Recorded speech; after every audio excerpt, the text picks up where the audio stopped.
Sounds good.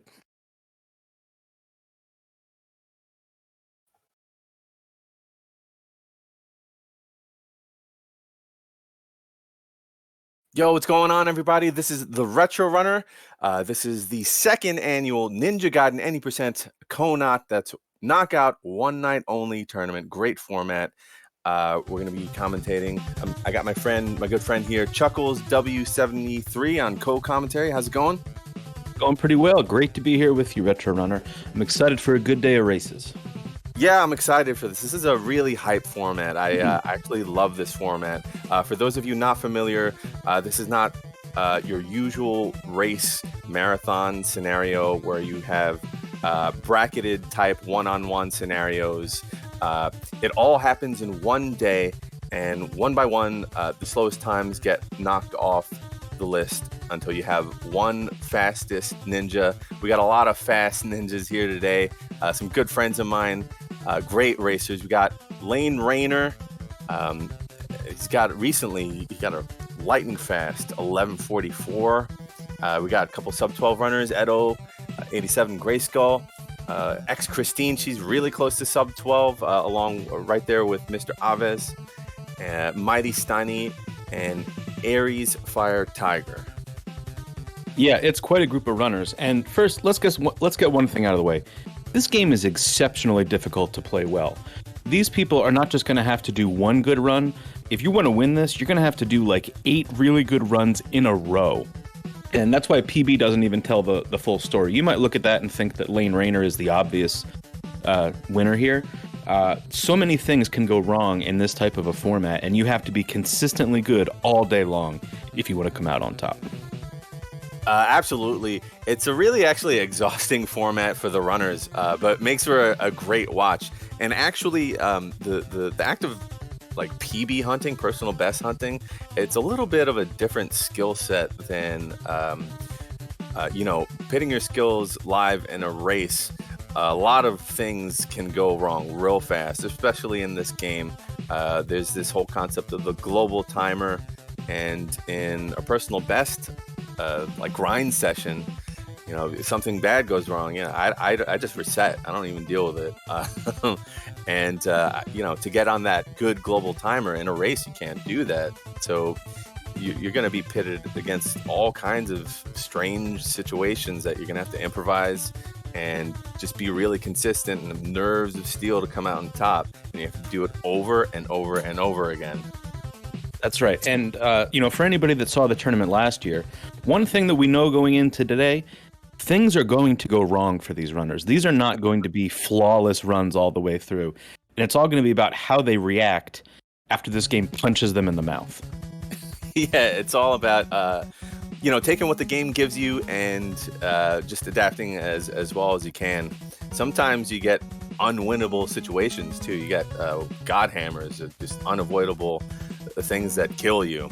So hopefully we don't get to see any of that. And of course, there's the famously, if you die to the demon at the end of the game, you get sent all the way back to 6-1. So even when it seems like someone's got a race in the bag, it's never really over until it's over. Yeah, this game, there's really 2 parts of it for me. There's the whole, everything up to Act 6, and then Act 6 is like a whole nother level of difficulty. Everything else is just kind of the warm-up for that. and Act 6 is going to really, throw some wrenches in the plans today for people. Yeah, Act 6 is pretty demanding. Act 5 is actually extremely demanding for runners, especially in a race scenario. It's any screen it's just one. The whole stage is one long screen. Like stage 3-2 is also this way, where it's a long screen. If you die at any point, that's a huge send back. And 5.1 is extremely technically demanding on top of being one of those long screens. I think we're underway here. Yep, looks like we're starting off. We're going to try to feature all of our runners and sort of rotate through. Remember, with this format, it'll only be the last place finisher every round that gets eliminated. Yeah, that's how the format works. It's really genius format. It's really hyped to watch. All right, so it looks like nobody got what we call the lazy Tyson. Oh, I spoke too soon. Commentator's curse. Aries Fire Tiger did get the lazy Tyson. Didn't get the boost. Got a flip-flop all the way up. That's unfortunate. Nothing you do about that. We're not going to see anybody die in Act 1 today at all, I don't think. It's pretty straightforward. It's just that one screen in a boss fight. Even if you make mistakes, you really ought to make it through. Yeah, no pits or anything, so, no knockbacks in the pits. Right. Act 2 steps it up a little bit because there are many places where you can fall to your death. Yeah, that's the first introduction of pits. No Hammer Bros yet, though.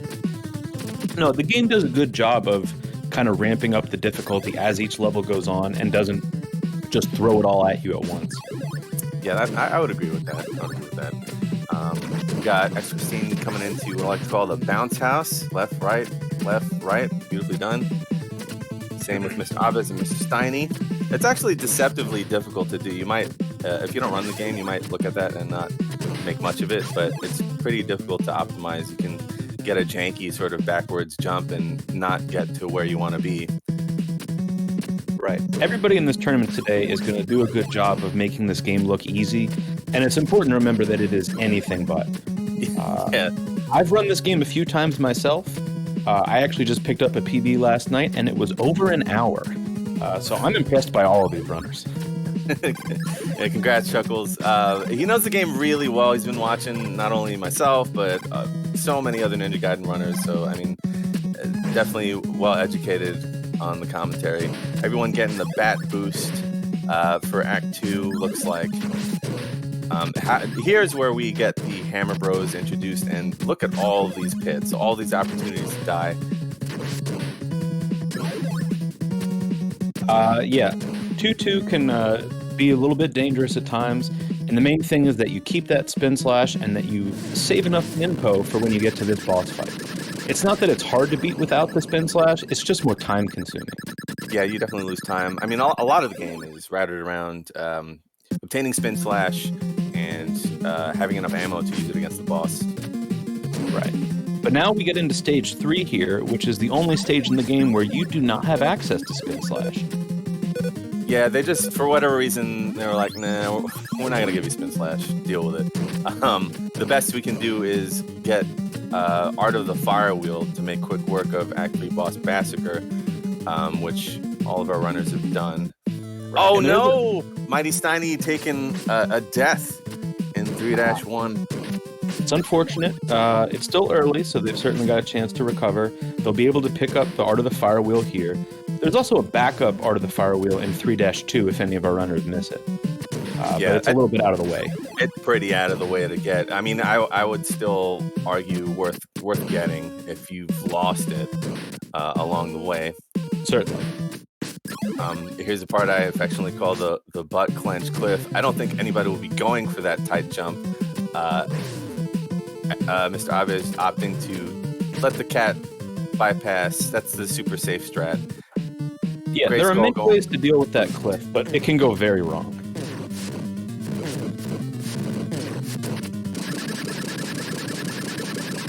Some good Massacre kills. Looking like X-Christine got a fair lead here. Yeah, for the runners that we see on screen. 4-1 is it's got a couple of screens, but mostly it's this first long screen and lots of opportunities to fall down if things don't go well. But you see her taking some boosts there and making good use of them. Kind of keep going. You get a health refill at the start of every act, so you want to use that health to your advantage by doing some damage boosting to get a good time.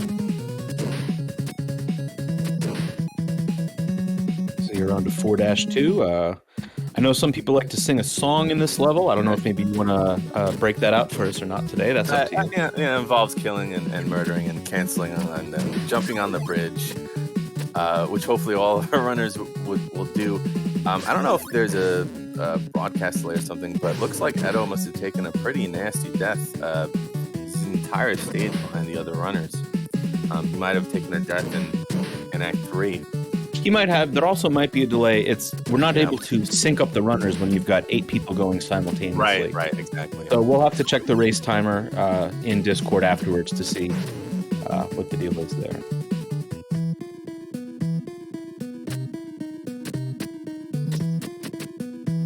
X-Christine playing, I'm going to say really cleanly, getting the Ohan boost on the second screen of 4-3. Looking really nice, really clean. Mr. Aves not far behind at all. And X-Christine has been playing this game a lot lately. I know she's been grinding very hard for that sub-12 time, and it feels like it's going to happen any day now. But it probably won't happen today, and that's because we see there are some differences between PB strats and race strats. Do you want to talk about that a little bit? Yeah, like we talked about the butt clench cliff, which is this kind of large precipice at the end of 3-2, and there's a strat that allows you to get to the other side of the cliff without stopping, but it's really dumb, especially in a race, and way too risky. Risk of death is pretty high, and that's a huge death. That's like, I think, almost a minute that you would be putting yourself behind. Definitely over half a minute. Yeah, very high risk, low reward situation. There are others, I'll mention them as we move along. Mr. Aves is looking really good. Got what we call the manip, where you shake down that hammer bro at the first column of 5-1, low enough to damage boost off of him. Got it really well. Lane Rainer coming here with the series of bird boosts. Talking about PB strats versus race strats, opting to not take the second boost off the bird in 5-1. You can opt to do that, and it does save a fair amount of time. But you're leveraging some health there, and there is some risk of falling in the pit if you don't manage it well. Yeah, risk of falling really goes up in stage 5, especially when you get to 5-2, because everything is on a cliffside at this point. Yeah, look at all these like chasms and abysses. Lots of opportunities to fall. Hammer bros. Lane Rainer coming up to this screen can be very technical if you choose to do so. You can lemon drop here. Okay, he didn't. He did what we call the Ohan strategy, where you just walk off the cliff, attach to the wall, and go to the left and stagger just a little bit to attach to the wall and then go right. It's definitely a tricky bit. There's a couple of different ways you can go about that. There's no real easy way to deal with that screen. There's always some risk no matter what you do. Yeah, I mean, I guess the safest way would be what we call the up and over strat, where you attach to the highest point on the screen, and if you do 2 quick climbs, you kind of flip off the wall and attach a couple times. The game lets you clip through the wall. Not a huge risk there, but you sacrifice some extra info, I guess, and it's a little slower. Sure. Everyone making their way to 5-3 just about. We just saw Edo do the up and over that you mentioned. Yeah, there it is.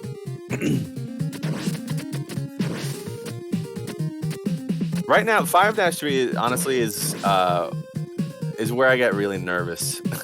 That sits in a run. That's where the weight of the run kind of like becomes apparent to me.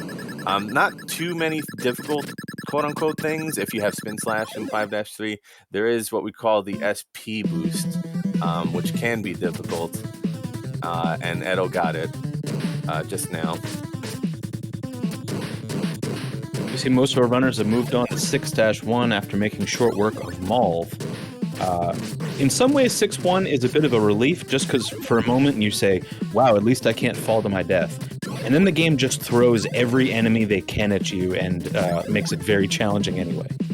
Yeah, it's 6-1 is one of those stages that it either goes pretty smoothly if you follow the route, or it can get hairy really quick. The domino pieces can just like stack against you and maybe get hit by a hammer bro, and the bird, which takes 3 health away from you, and the gremlin, it can get nasty pretty quickly. Yeah, those gremlins in particular, if you get hit once, you're probably going to get hit more than once. Yeah, because of everything else coming at you in different directions.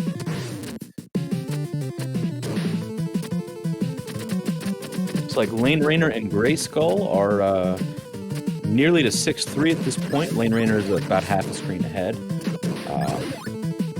Still a long ways to go, though. This game is far from over. Yeah, still got, I think one thing that attracts people to this game, both runners and viewers, is it's so heavily stacked at end game. You have to really execute well to handle Jacchio in a timely fashion and the demon. So it's very exciting. Yeah, and especially, like you mentioned earlier, if you die to any form of the final boss, you have to go all the way back to 6-1, and that's a long slog to get back. Yeah, even if you do it well, you're talking about easily getting sent back all the way to 6-1 from the demon. That's like a 16 or 17 minute run, even if you play perfectly from then on. It's a huge deal. Yeah. Looks like Lane Rainer is going to be the first one to enter the final boss room here. The first stage is known as the Clown Nose. It's certainly the easiest, and you still have Spin Slash. So even if you don't, you should be able to mash your way through that without too much difficulty. But from here on out, you do not have a sub-weapon. Yeah, they stripped it from you. Let's see how he does against Jacchio.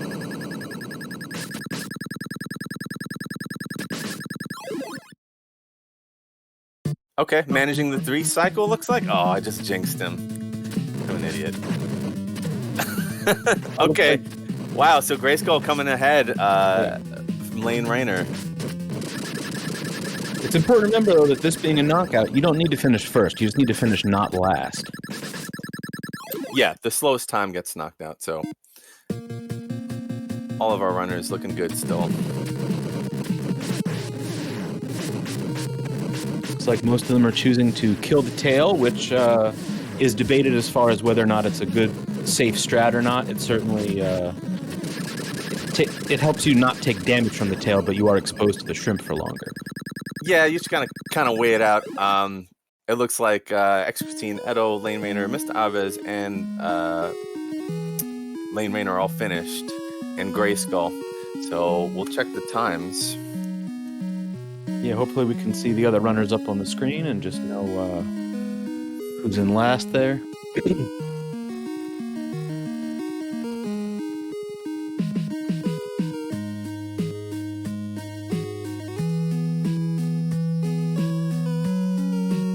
We're not sure if Edo took a death or if his timer was he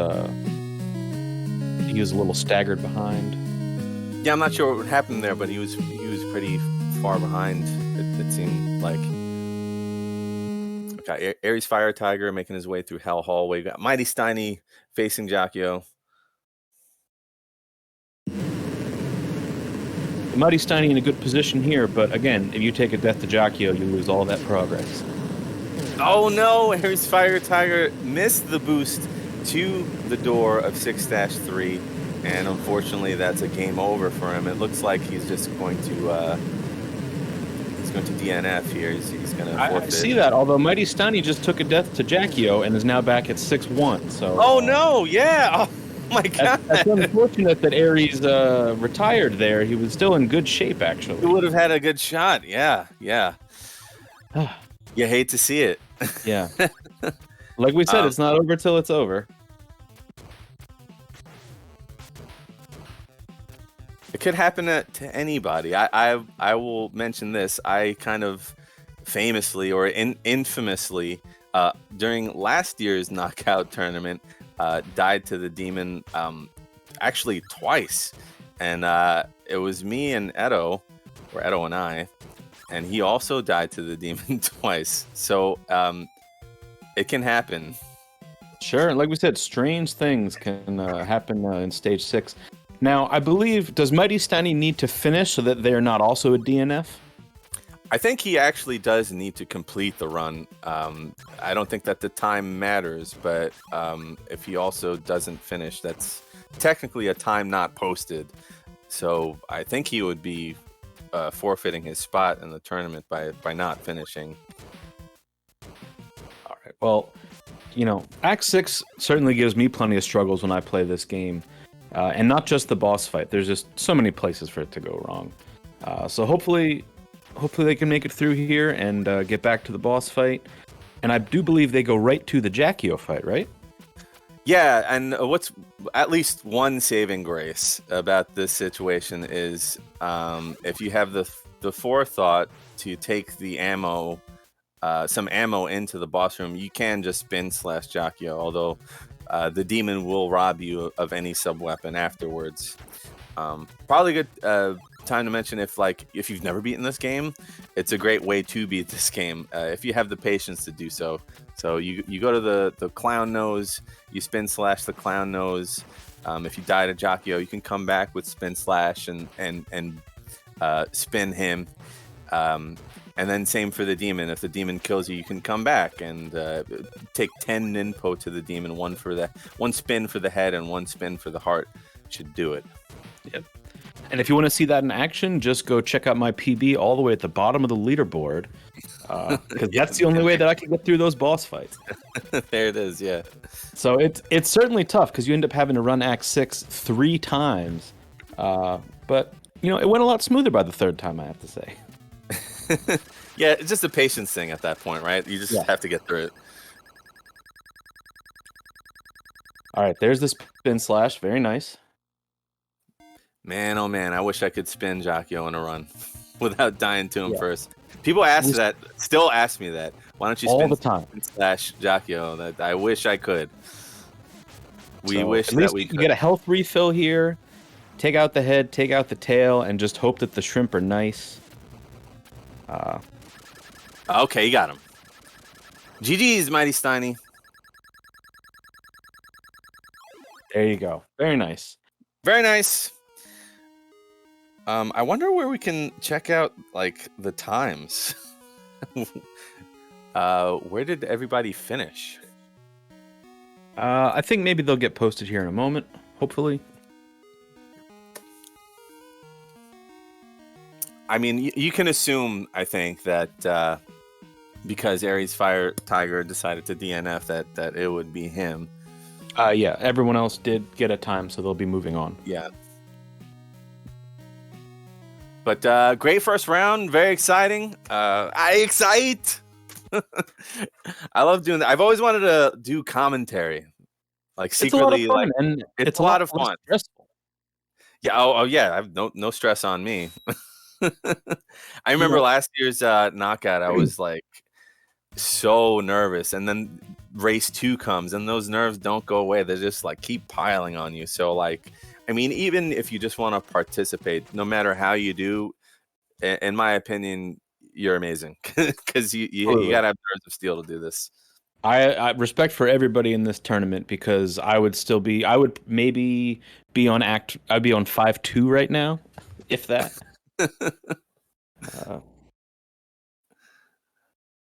Yeah, and it's tough because you got a quick turnaround. We're gonna get started here again in just a moment. And especially if you were the last person to finish, you get less time to relax than everybody else. You just got to get right back up there. Yeah, it's right back in there, no breaks. It's pretty brutal.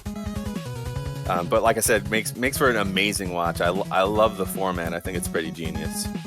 Oh, for sure. One thing I know about Ninja Gaiden is this is a game that I would much rather watch other people play than play myself. I love watching streams of this game, but it is stressful and it is difficult, and it's not my cup of tea when I'm holding the controller. Yeah, it can suck for sure. I mean, it doesn't really even matter what your personal best is.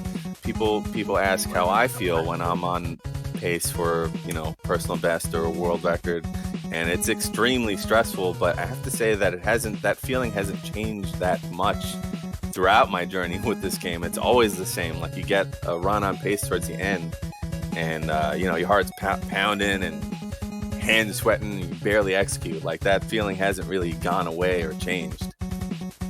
Yeah, I've been watching you for about a year now, and I've been lucky enough to catch a handful of those PBs over the last year, and every time the excitement that you have is just, you can tell how hard you worked for it, and it's great to see it pay off, and I look forward to being there for the next PB. Yeah, I hope it ever happens. Yeah. But we'll just keep playing until it does. Looks like Virose has got to pick something. All right, we do have the times up on the screen now, so we can see that Grayskull83 did finish with a 12:21. Mr. Aves was in second with a 12:31, but Lane Rayner only a half a second behind with a 12:31.6. And 4/10 behind that was Christine, so there is not a lot of gap between those top spots there. Edo, it looks like, did take a death to get a 13:12, and we saw Mighty Steiny have to run back through Act 6 and get a 17:04, so they're hoping that they can have a cleaner run in the second round for sure. Yeah. Hopefully he can get just like a successful run, without dying to the end bosses. Even if you still get knocked out, it feels better. Yeah, for sure.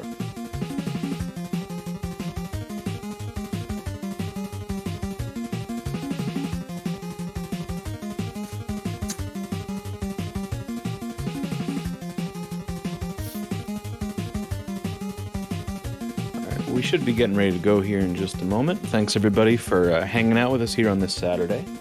Hope you're enjoying the show. Yeah, thanks for hanging out with us. I love this game, obviously, or I hate it, but I also hate it. I'm like married to it. It's like a marriage, like I can't. It's like a toxic relationship that I can't leave. When did you start playing this game? Oh man, I don't know. I don't even know at this point. I've been saying 3 years ago for a while, but I think it's probably going on like 4 years, which is crazy to me because it does not feel that long. It just started like, I guess, like a lot of people. I just wanted to beat it. A friend and I just set out to beat it, and it was so challenging. And when we finally did beat it, it felt like luck. And I was aware of speedrunning at the time, so I was like, I wonder what the speed run looks like. Sure. And that's how I found the speed run. That's how I found Arcus, and the rest is history, I guess you could say. But yeah, it was a while ago. I love this community. I love how the hype of this game just like refuses to die. You see the popularity of speedruns kind of ebb and flow. At least for the better part of 2 years now, it's just tons of new runners and people posting new times and like faster PBs. It's just a game that refuses to die, and I love the game and the community. Here we go, round 2. All right. Are making their way through the Three Stooges. No one got knocked back. Sometimes you can get knocked back or not go through cleanly, and there's nothing you can do about that. It's just pure RNG. Yeah, I know you've said that if the Three Stooges appeared later in the run, they would be a real run killer for a lot of people. Oh yeah. If they were in Act 6, I might not even run this game. Yeah, but the reset's free right there at the start of the game, so it's not. It costs no time whatsoever to reset if you should so choose to do so. Everyone on screen right now, really clean Act 1. That's pretty much the way it's done. That's the route. The first run jitters are hopefully out of the way. They've kind of settled in. They're warmed up. They know what they need to do. And yeah, they're all hoping to get better times this round.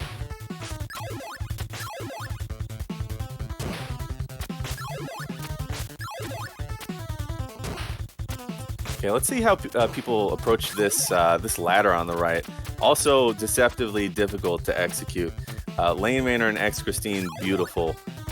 It's actually really hard to do that. I know it doesn't look like much, but for some reason, we even joke that it's like the actual final boss of Ninja Gaiden, to climb that ladder. Climbing is difficult in this game. If you're on a ladder, you can just kind of move up nice and slow, but any other surface that you see these runners clinging onto, it's not easy to climb. Just doing wall climbs in this game is a real challenge. Yeah, it's pretty demanding on the input side, actually. It's very personal too. Like if people ask me, how do you quick climb, or what is even quick climbing? Like Chuckle said, you can just choose to hold up or down on a runged ladder, and you'll move at a certain speed. But since Ryu's jump speed is it's so much faster than the wall climb speed, the ladder climb speed, we can insert these little jumps or quick climbs and reattach it to the ladder, and by very small increments you increase your speed over a large amount of time. I mean, but to be fair, you can get an extremely competitive time without quick climbs, and to see it in races is it's pretty hype, and like it speaks to the skill set of the runner. Right. I mean, how much time do you think it saves over the course of a whole run?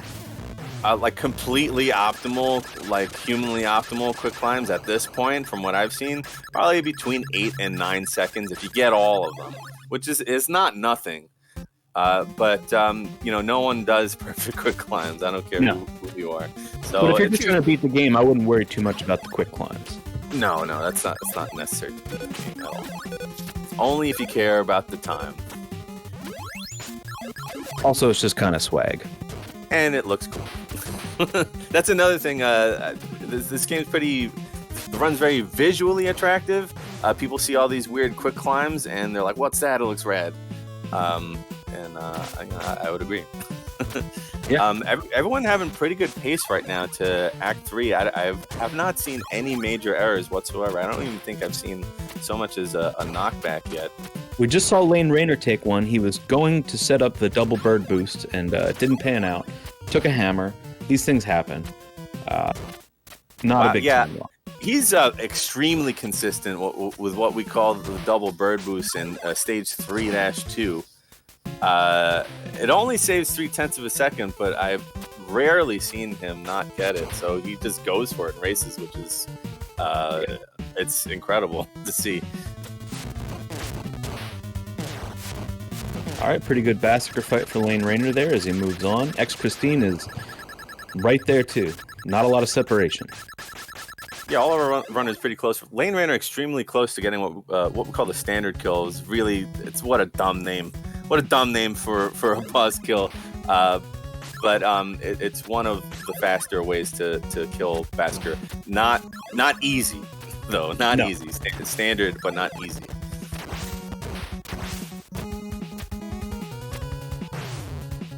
Looks like Lane Rayner opted to not go for a bat boost there. We see Christine take it. And I mean, the separation between them at this point could just be, stream delay. It's hard to tell who's in first. Right, they're on each other's tail for sure. Mr. Aves and Edo not far behind at all.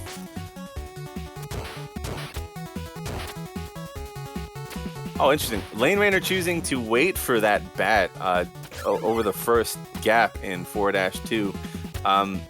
If you do take that wrong, he can boost you into the pit. So that was the concern, I guess, for Lane. Yeah, waiting on that bat is something that I do in my runs, but I wasn't expecting it to happen in a race. But it's certainly the safe way to go. Yeah, for sure. I mean, right there, maybe he lost 0.3 of a second. Not a big deal. Right, and all these runners have to be thinking, as much as they want to finish first, just don't finish last.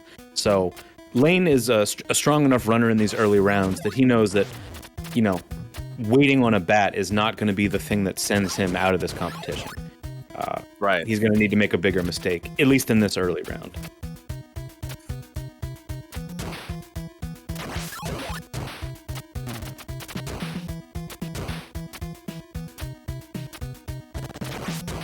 Edo really not far behind. It's definitely worth noting how much stuff he's contributed to the game. I mean, even in things that I use in my runs, 2 or 3 very essential things he taught me how to do, or just discovered. He has his own kill for Bassiker, and he's got a really unique and special brain for this game that we need. Absolutely, and I think it's important to note too that Edo runs other categories in this game. He runs low percent, which is where you don't use any power-ups and just the sword, but more importantly, he runs pacifist, where you literally don't damage anybody except the enemies. Pacifist runs are all about how you react to things, and so I think that helps him out a lot on race days, because when things go wrong, and they do, he knows how to handle those situations. Oh yeah, I mean, even myself or anyone, people complain about the RNG or global timer and any percent. That's a joke. It's a bad joke compared to everything that you have to deal with in Pacifist. It's extremely brutal, and he's a master of it. Look at the sync between Grayskull and Lane Raynor. Yeah, let's go.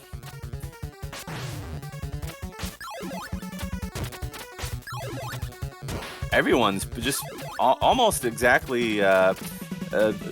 Mr. Aves right on the heels of X Christine, who's right on the heels of Lane Raynor and Grayskull. So some very tight races right now. Right, and we've got two runners off screen, but they're probably not too far off as well.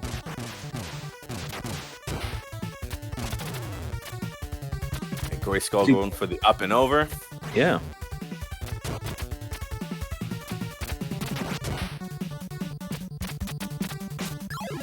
One thing we didn't talk about last time with 5-3 is that it introduces what, in my opinion, are the worst enemies in the game, and that's the jetpack ninjas.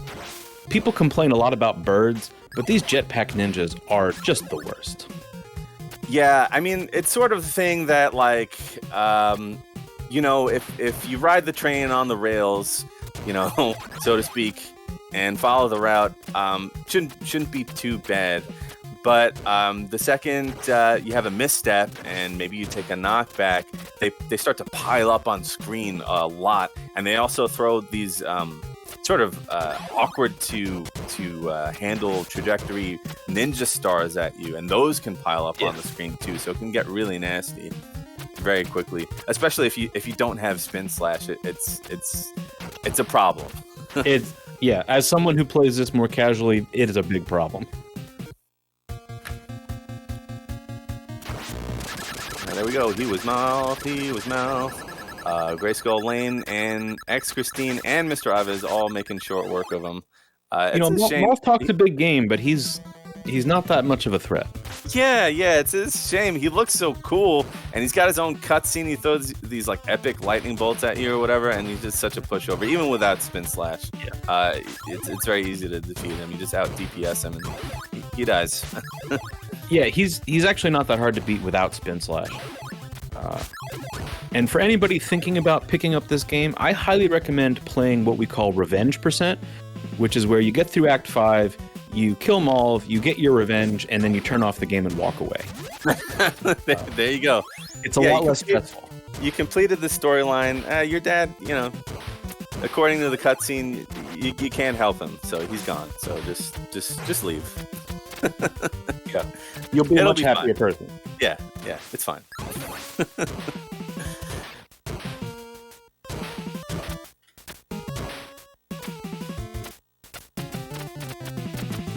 All right, everybody going through what we call Hell Hallway, because it's pretty nasty without spin slash. It's very problematic, yeah. Without spin slash, it's crazy annoying.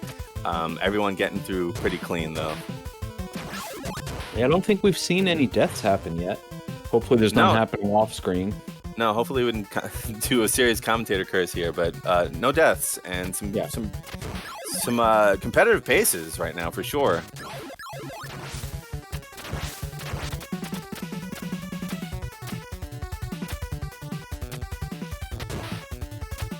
Lane Raynor getting the bird boost there. Also, maybe looks easy to do and is completely not easy to do. Especially it's at the end of the game, and it's scary. It's scary even for me still. Like I just have to focus on the visual cues, meet them, and then I press the input button and I close my eyes sometimes. That's how scary it is. We see Grayskull is a little low on health right now, so got to be careful on this last screen just to not take any damage. If you're higher on health, you can just kind of power through and not worry about it. But thankfully, you do get a health refill when you get to the boss fight. You can just hold right there if you want, if you have the health. Yep, that's what I do.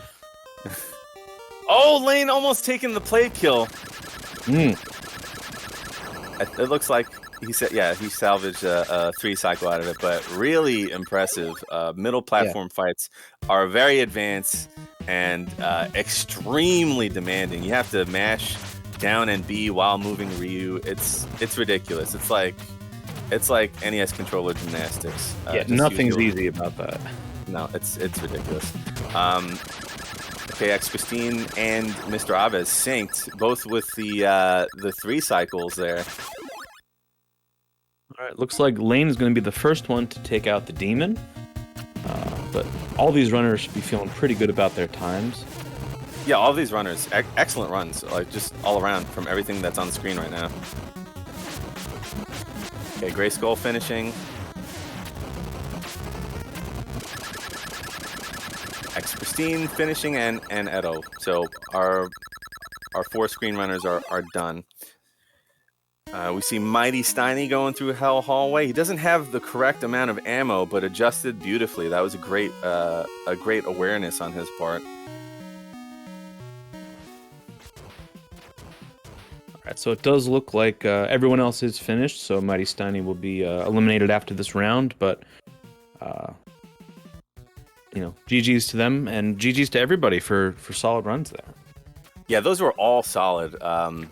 All the runners that we had on screen were extremely tight and just very minimal errors, almost no errors. It's like you can't ask for that much better in a race scenario. Yeah. I'm curious to see when we get to see what the times are, how close they were. Yeah, all of them are going to be thinking about the next round and thinking, where did I make mistakes, or, how do I just repeat what I just did and hope that's good enough. Yeah, I mean, even when you do well in a knockout tournament, it's kind of important to be like, okay, that's done with. That none of that matters. I can't celebrate that at all, and we just gotta go at the next run full force and keep the focus and consistency, because it's not over until it's just you and one other ninja, and you take it. Right, it's not like a best out of 3, and you're saying, well, I won the first one, so now it's okay if I don't win this one. No, you have to keep doing good, run after run after run. Let's see how the Jackie-O fight goes here for Mighty Steiny. Hopefully it goes okay.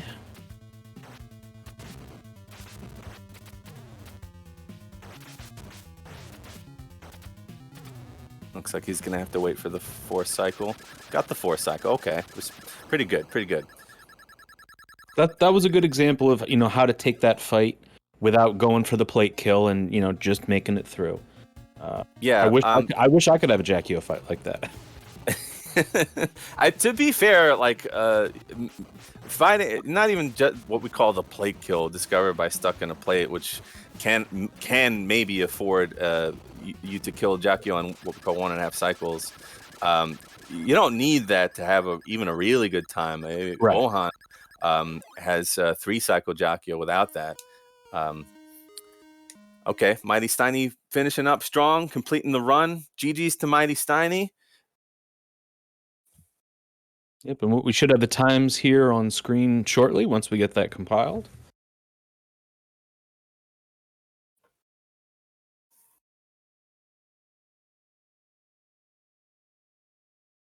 But very, very impressive runs from everybody. I think they all got over whatever first round jitters they might have had, and this thing got real serious.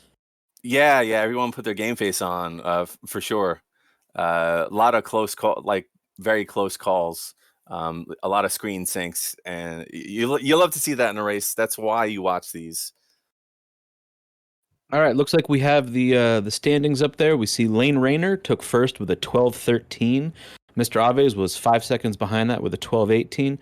Gray Skull came in third that time with a 12:27, and then X Christine and Edo were separated by 1.1 seconds with a 12:33.1 and a 12:34.2.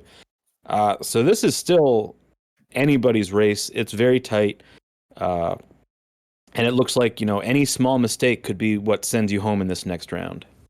Yeah, no one establishing any kind of huge gaps here, even between the fastest runner during this round and the slowest. It could be any of these runners, and they're all great runners. Yeah. We see over on the right there, we can see the best and the average times. The difference in average times between first and third is less than 2 seconds. So that's a toss up. That's a couple of knockbacks or something right there.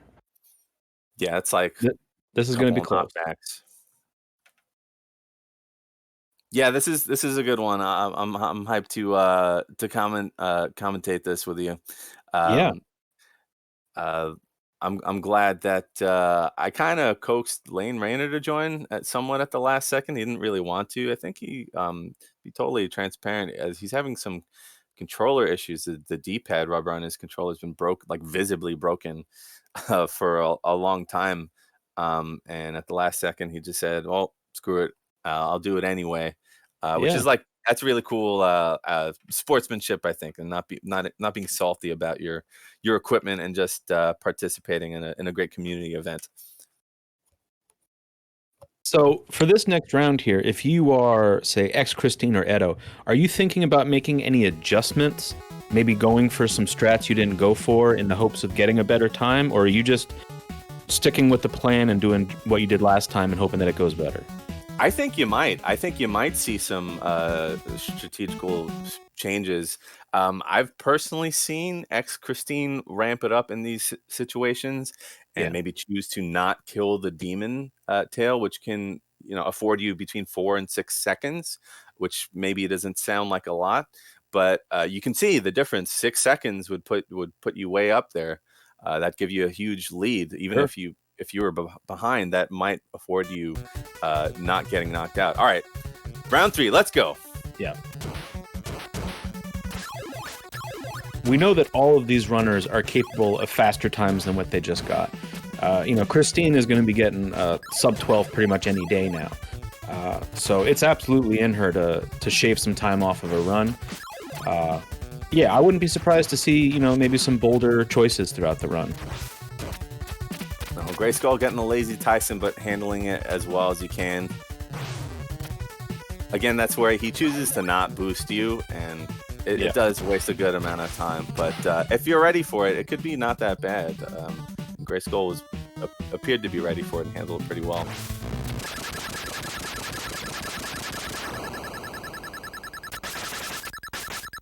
Yeah, I like doing that too. I like practicing my quick climbs on that wall while you're waiting for the in-game counter to do its thing, and you just sort of like have some downtime. I think that's a wise thing to do. For me, I think I'd be giving my fingers a rest and not wanting to wear them out after so many rounds of play. But yeah, if you're gonna do quick climbs, you want to make sure that they're feeling good. We see Grayskull with a little bit of difficulty there. Just an example of how when you get hit by one of these enemies, it tends to pile on in this game. Yeah, it's not like an isolated error, maybe in other runs that you might see. One terrible thing about this game is the respawns are relentless. It's not like you kill an enemy and it's gone. You kill an enemy, and if you're in the right spot, it'll just respawn and maybe you get knocked back and it respawns again. Yep. And that can get really nasty really quickly. And with enemies like those Tysons, if you get hit once, you're probably getting hit twice. Because they don't really give you a break. No, and then just the psychological aspect of it.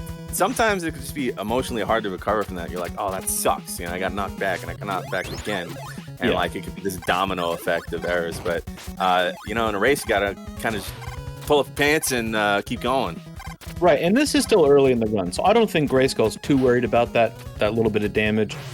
He knows he's probably a few seconds behind Lane Rayner, but he also knows that he's got a long way to go, so he's just got to settle in and stick to what he's doing. Yeah, just some early game stuff. Looks like I think X Christine, or I think it was X Christine, had some trouble with the bat boost.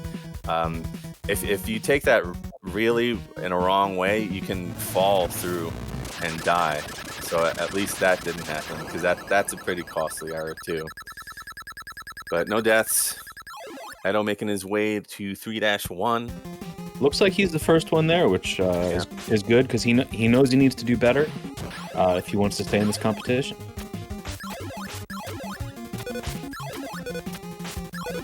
It's an interesting little piece of tech here. It's the only time we use the baby star in any percent. You throw it sort of before the screen scrolls the Art of the Fire wheel. You throw it high on the screen, and then you scroll the screen to the right, and it ends up hitting Art of the Fire wheel, so you can grab it without backtracking. Right, and these runners make it look easy. Honestly, I've never been able to do that. I haven't gotten it once. It takes some practice. Once you get it, it's mostly about disciplining yourself to kind of stop and press the up B input, which is hard to do while you're moving. But I'll be honest, sometimes I still miss it. I missed it yesterday during a grind. Right, and that's probably a reset for you. You're not going to push through after that. It's absolutely a reset. Not in a race, though. You can't. You got to keep going. You got to backtrack, and now the gold timer is going to do all sorts of different things. We see Edo is the first one here to get Tabasco out of these four, but all four of them are on it right now. There's very little separating these runners, and I'm sure Lane Rayner is also right in the same boat. Yeah, no one getting the standard kill. Edo was very close to a standard kill, though, so still a very clean bass fight. There's Lane Rayner, and sure enough, he is on 4-1 along with these other runners.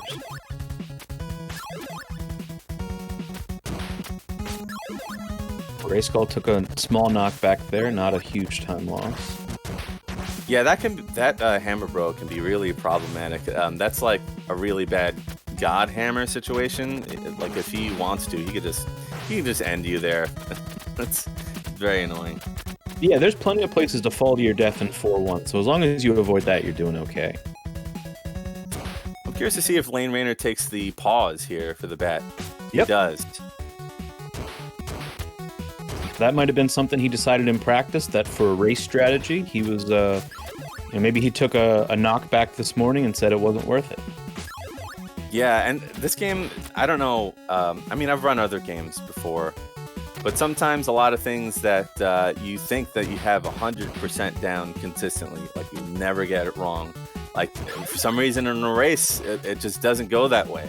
Yeah. And you have to be ready for that. But again, Lane Rayner's feeling good. Should he advance to the finals, it'd be interesting to see if he still takes that pause or if he goes for it there. We'll see what kind of adjustments he might make, but that's still a long ways off from now. Yeah. Got a few rounds before then. Looks like everyone got that Ohan boost where you got to stagger a little bit for that first candle to like kind of coax the second Tyson to boost you on the wall. It's like a small time save. Really, it's about the convenience of spinning through the knife thrower on the top more than anything. And this boost is really cool. It's not difficult, but it saves a ton of time and looks great where you bounce off the bullets like that. That's one of my favorite in the entire game. It is great, and it's also my understanding that if you have any sort of hesitation, those bullets will bounce you backwards, so you have to keep pressing right. Yeah, absolutely. Even if you do what's called sword cancel, which is you press down and B, that counts as stopping scrolling the screen, even if it is only for like 0.2 of a second. So if you cancel the cannon there, you'll get boosted backwards. Doesn't look like anybody went for the Manip this time. That's interesting. We see them all here on 5-1, which is just one long screen. Like you mentioned earlier, taking a death here is costly because you got to go all the way back to the beginning of the stage. Yeah. All right, this time Lane Rayner does go for the double bird boost, and those dividends pay off pretty well. It at least appears that he definitely increased his lead by quite a bit. Yeah, he seems to be in a good situation. He might want to have a little more health, but I'm sure he's okay with that amount. Yeah, there's on the last screen of the stage 5-2, there's a health refill that you could choose to get. There's even a cool way to get it that doesn't waste that much time if you choose to. Let's see if he goes for the backup health here. He does, and there it is. So he's looking good health-wise. Well, that looked like very clean 5-2 for Lane. Yeah, I would agree with that. X-Christine and Mr. Aves both opting for the up and over, and Grayskull as well.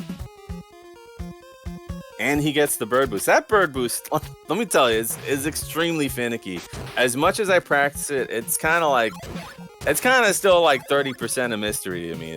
Like sometimes like that should have worked and like it doesn't. So ballsy to go for in a race. Definitely a time save though, because it saves you from having to climb up that ladder.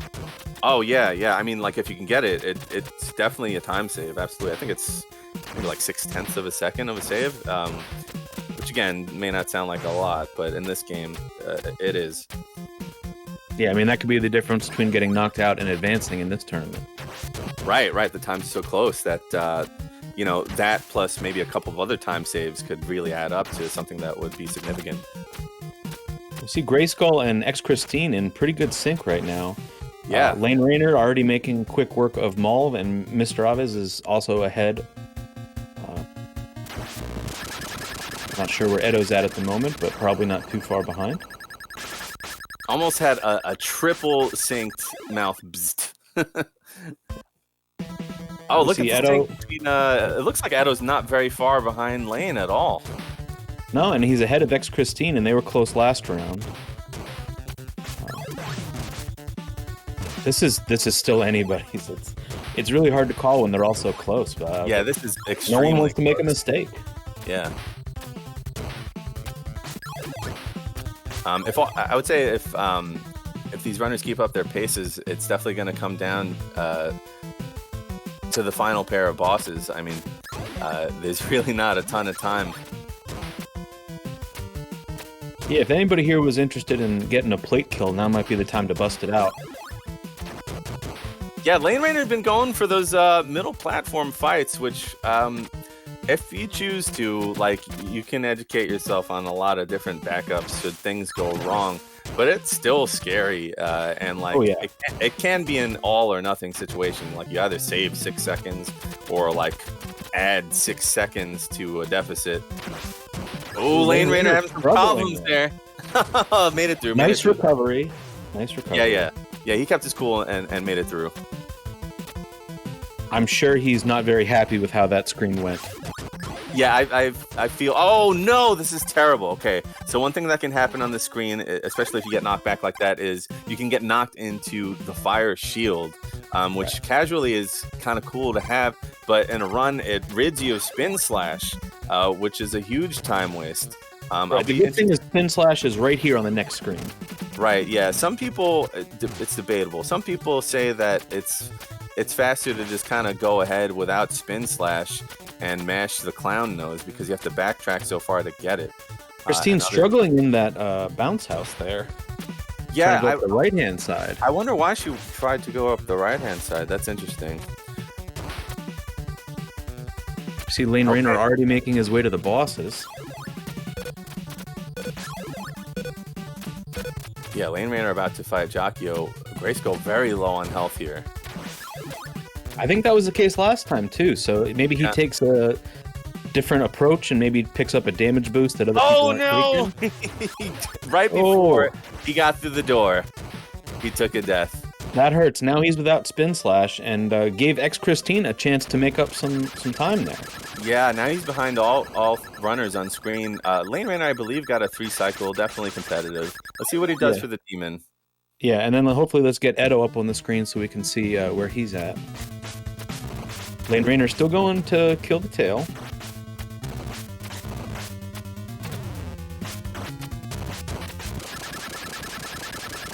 Christine moves on to the demon. And we can see Edo's already killed the demon. Edo finishing first, like seemingly so.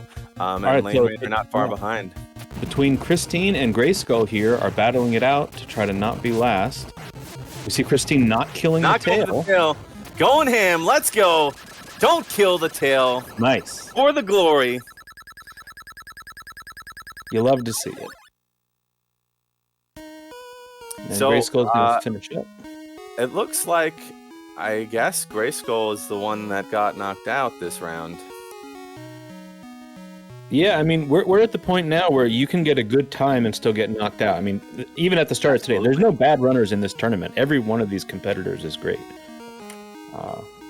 I think Grayskull actually won the first round. But taking that death in the final room of 6-3 is really what did it and gave X-Christine a chance to mount a comeback. Yeah, I was worried about that, and it just kind of snowballed. He he spun a little bit early and traded his spin for the Ninja Star, and that kind of might have distracted him enough to where he knew he was in trouble, and the Gremlin was catching up, and he took the death. It happens all the time. It's happened to me so many times. That's a heartbreaker. Yeah, and there is a health in that final room of 6-3, but you do have to go out of your way to get it. And in a race this tight, you probably don't think that you can spare those couple of seconds. Yeah, I mean, honestly, I would have made the same choice. I wouldn't have gone for the backup health, and I would have tried to make the best of the situation. So waiting for the times, the official times. Yeah, GG's to all the runners. That was another great round. We can see him there. Mr. Aves actually came in first. Even though it looked like Lane Rayner finished ahead, but with a 12:09, I think that's the best time of the day. Lane Rayner with a 12:11, Edo with a 12:12, and X Christine squeaking by with a 12:32. Wow, incredibly tight races, tight races. And to post a 12:0x in a race, very, very difficult. Congrats to Mr. Aves. That was super well played. Amazing race for all the racers, though. This thing is getting really hyped now. And nice showing by Grayskull. Sorry that you got eliminated there. Not everybody sees Grayskull stream because he is more of a late night streamer. But if you're ever up late and want to see games played really well, definitely check out Grayskull. Yeah, he plays a ton of games too. He does sort of like his own kind of like marathon of a bunch of different games in a row, and he's like super competitive in all of those games, including Ninja Gaiden. He has a subtotal time in Ninja Gaiden, which is like really, really difficult to do. And he's just a great guy to like hang out with. You can like, he's very like chill and like he'll talk. He's very responsive with chat and everything. And you just watch him shred a bunch of games. It's a good time following.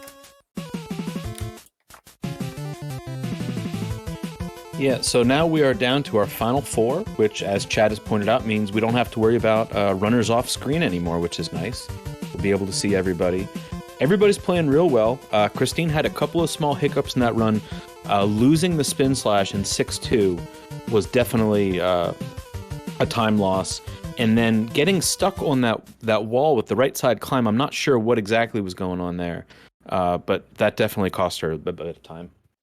Yeah, I mean, my guess would be that going through all that, she didn't even want to bother with those right side quick climbs on that wall, that white pole. Sometimes you call that a choke wall because it can be difficult. For some reason, it's a lot easier to climb on when you're on the left side of a wall as opposed to when you're on the right. I don't know what it is, but it takes a lot of brain power for me to do right side climbs, and she might have just not even wanted to deal with it. All right, looks like we're kicking off this next round here. We see Lane Rayner take the early knockback from the Three Stooges. That sucks. Too upset about it. That sucks, but he can recover that pretty easily. Yeah. If this was a PB attempt, that would have been a reset, though. It's very rare that people keep going after that because you figure, why bother? Yeah, just reset. I don't even want to deal with that. And you don't have to if you don't want to, but not a race. Statistically, for people going for PBs, more runs are probably lost to the Three Stooges than any other individual enemy in the game. Oh, They're yeah. probably responsible for the most resets. Definitively, Chuckles. You can, if you run your splits, like, that program Live Splits, you can upload it to this site, livesplits.io. And like it'll give you all kinds of information and like graph charts of where most of your resets are and stuff like that. And like the pie chart for me is like it's this big yellow thing. It's almost the entire circle, and it says in terms of resets, stage 1-1. So the first split is like all of my resets. Sure. Lane Rayner had some problems with what we call the giddy up. You clip on this tiny platform, this like I-beam in the middle of nowhere, and then you kind of just pop up on top of it. But if you're too far to the right, you'll just walk off of it. And it appears to be what Lane is experiencing. He also had a stumble in the bounce house there, as did Mr. Aves. Yeah, some early game hiccups this time. A little bit of a different race than what we were seeing last round. Yep, all 4 of our runners are on the same screen though, so it's still pretty close at this point. It's, you know, barring a death, it's going to be a while before we get some real separation. Oh yeah, look at this Edo X Christine sync. I love it. Yeah. They're highlighting the sync. No. They both get the bat boost. You know, in terms of strategy, everyone pretty much does the same thing on this screen. Christine having to improvise there because of a hammer. That was an excellent read, though. That's a professional read. She saw the hammer, and instead of trying to go with it, had the foresight to slow it down and just get her bearings again.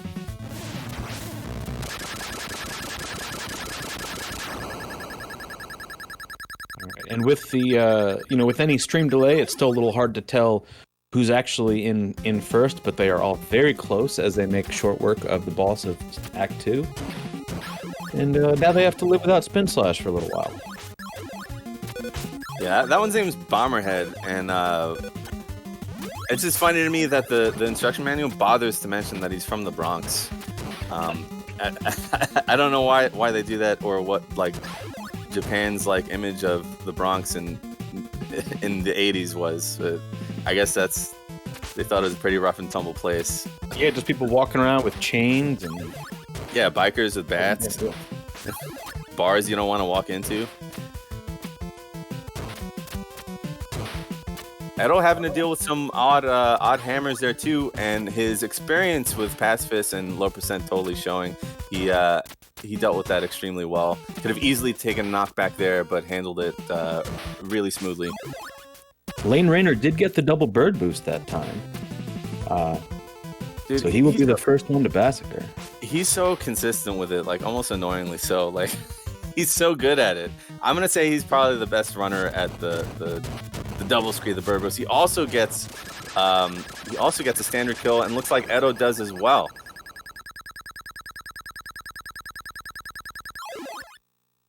All right, Mr. Aves almost got a standard kill as well. Got some bullets, though. I had to wait for another cycle. Lane Rayner getting trolled by that hammer bro, which is a pretty common thing. Yeah, all 4 of these runners are great, and we might very well see a very good run get knocked out this round. You don't have to make a big mistake to get knocked out at this point. Yeah, at this point, it would take a pretty large error for a knockout to be like super apparent. This is, even though it's Act 4, I still consider this about the middle of the game. The run doesn't really, for me, take shape until Act 5. Ooh, Edo actually using an interesting tactic. It's a little faster than waiting for the bat and jumping over the bat. So you jump and you manipulate the bat to be higher, and then you slash through the bat, but he couldn't get the slash. Got knocked back, almost got knocked into the pit, but was able to save it. Time-wise, dying to that bat is not the end of the world. The big downside is that you lose Spin Slash for the stage.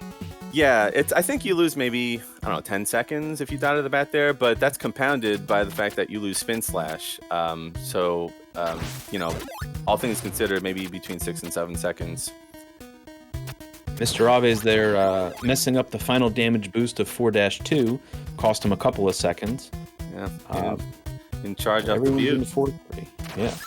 In charge up the view, forgot.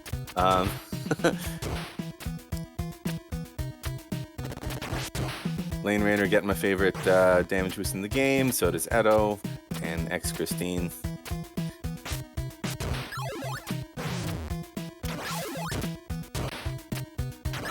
Oh, look at the Edo X Christine sync again! Wow. They've had similar times most of the day. And, both of them know that they need to have a clean round. You know, Christine's probably not real happy with that 12:32 last round. They definitely don't want to lose Spin Slash again like they did. Yeah, I know at least in the past, Oh wow, Christine getting the manip, that's super clutch. I know at least in the past, ex-Christine, and I tend to agree, is of the ilk that you don't watch the stream, so you don't know how the other runners are doing.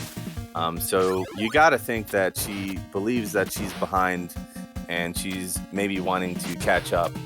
Right. So you might see it reflect in her gameplay. Lane Rayner's still out in front at this point, as he's the first one to get to 5-2. But yeah, these other runners are pretty close. Mr. Aves looks like they're in last at the moment, but not by much.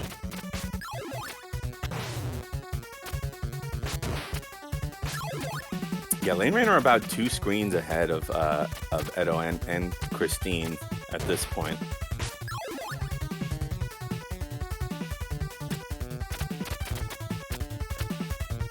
Let's see if he changes his strategy for this screen. He still gets the backup health, still goes for the Ohan drop. Yeah, pretty much the same. Didn't get the bird boost at the end, but I think he's okay. Yeah, I'm pretty sure he's cool with that.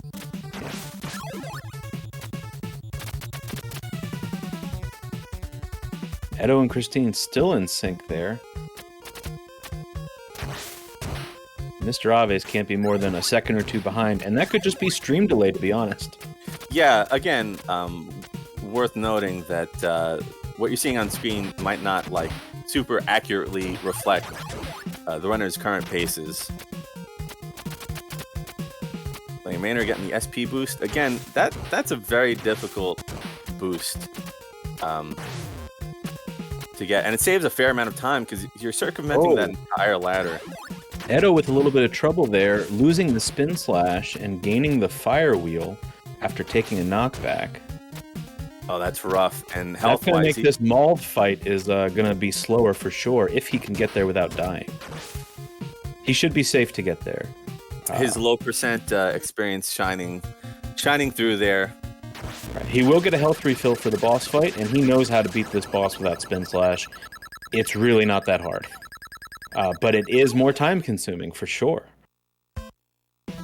Oh, okay. So he got, in low percent, this is a big deal. He got what's called the 3-cycle mouth fight. He only got knocked back by a mouth 3 times, and it's very difficult to do. It's actually super precise. Again, low percent runner. Go figure. Yeah, that's like the best case scenario when you don't have spin slash, but you can still see how much slower it was than having spin slash. Right. Yeah, it's pretty hefty time lost. But again, there's plenty of opportunities for him to come back still. Right, we've seen these runners make mistakes. Act 6 is a lot of headaches in a row. I would not count Edo out at this point for sure. You mentioned and the... you got spin slash back here on this screen. Yes, you can. So it's not a big deal. You mentioned the jetpack ninjas being a problem. In this first screen of 6-2, extreme problem, and I feel like people don't even talk about it that much. But actually really difficult to... The movement is very precise to manipulate those jetpack ninjas to where they need to be so that you can spin through them and not get knocked back by any of their ninja stars. Yeah, they are not fun, for sure. No, they're super not fun on that screen too. They're pretty terrible. All right, so we see Christine made it through 6-2 without losing the spin slash. I'm curious to see what she does in the upcoming climb. If she tries to go right side again, nope, she's going to go to the left. Yeah, I think she was just frazzled and like, again, right side climbing was just one more thing she didn't want to deal with. Yeah.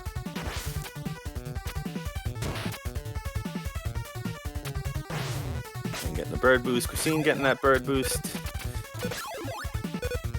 It's weird, like, it's almost counterintuitive. You have spin slash, and you might be thinking, I want to hoard ammo, I want to hoard the ninpo, but in order to do that bird boost, you actually have to dump your ninpo, because you have to slash an enemy that's out of range of your spin without stopping to make that bird boost work.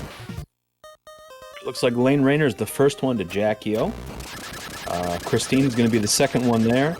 Mr. Aves is going to be third into the boss room, and Edo is in there now, so there is not a lot of separation here. Ooh, Lane having some mash locks So this is a pretty lengthy Jacchio fight. He's still in front though, seemingly so. Christine with a good fight there. Christine's Jacchio fight much cleaner, and gets her a lot closer. All right, let's see who kills the tail here. Looks like Lane's going to go to kill the tail. Christine is not killing the tail, I don't think. Oh, look at this! Oh, wow! Oh. Nearly what we call rich kill, which is a perfect demon kill. You have to have crazy execution and good luck, too.